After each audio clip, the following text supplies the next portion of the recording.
Qawwali night के सूफी रंगों ने सबके दिल मोह लिए। कोरोना के वार कम होते ही लाहौर में रंगारंग तकरीब का इनेकाद होने लगा। चाय हुजरा के इफ्तिताही तकरीब में कवाली नाइट का एहतमाम किया गया, जिसमें शहरियों की बड़ी तादाद ने शिरकत की। मारूफ टिकटॉकर मुनीब और फिजा की शिरकत ने तकरीब को चार चांद लगा दिए। हम मेंटली इतना डिस्टर्ब हो चुके हैं कि हमें अपने फैमिली के साथ हम बाहर रहें और आप कोरोना के बाद ऑब्वियस है कि ऐसी एक्टिविटीज होनी चाहिए ना, ताकि जैसे मैं भी अपने हस्बैंड और बच्चे को लेकर बाहर जाऊँ फैमिली के लिए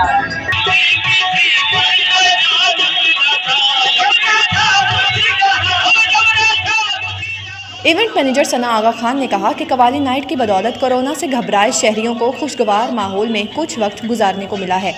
कवाली नाइट जो कि आजकल बड़ा ट्रेंड में है, तो खुल गए हैं लॉकडाउन के बाद और सारे जो लोग हैं ना वो बाहर निकल रहे हैं और कवालियों को बहुत इंजॉय करें। स्पेशली जो कैफे पे गेट टुगेदर्स हो रही है, इकट्ठे हो रहे हैं और मिलकर इंजॉय कर रहे हैं कवाली वगैरह।